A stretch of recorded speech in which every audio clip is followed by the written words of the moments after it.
ভাই ভাই আমারা বাসা প্লিজ। কি? আমারা বাসা। তোরে ভাসামু? কিসে ভাসামু? আরে বাসা বাসা। ও বাচ্চা, কেন কিসের থেকে বাঁচামু?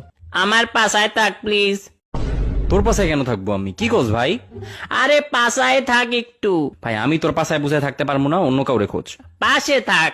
ও আচ্ছা, পাশে থাকমু। কি হয়েছে বল এবার। তারেককে পলাশ ধরা নিয়ে গেছে। তারিক রে পলাশ কেন ধরবে? ওরা তো বেস্ট ফ্রেন্ড। পুলিশ নিজে ধরে। পুলিশ নিছে? কেন পুলিশে ধরছে কেন? ও গুয়া কালা। কি? ওর গুয়া কালা তুই জানলি কেমনে? আর পুলিশই বা জানলো কেমনে? আরে তারেক গুয়া কালা। তো গুয়া কালা হইতেই পারে, কি সমস্যা? আরে ভাই গুয়া কালা। সব বাঙালিরই কালা, তাই বলে কি ধরে নিয়ে যাবে নাকি? আর তুই তারেকের ওটা দেখতে গেলি কেন? আরে গুয়া না গুয়া। ভাই তুই বাংলায় লেখ। আরে তারেক জুয়া খেলে।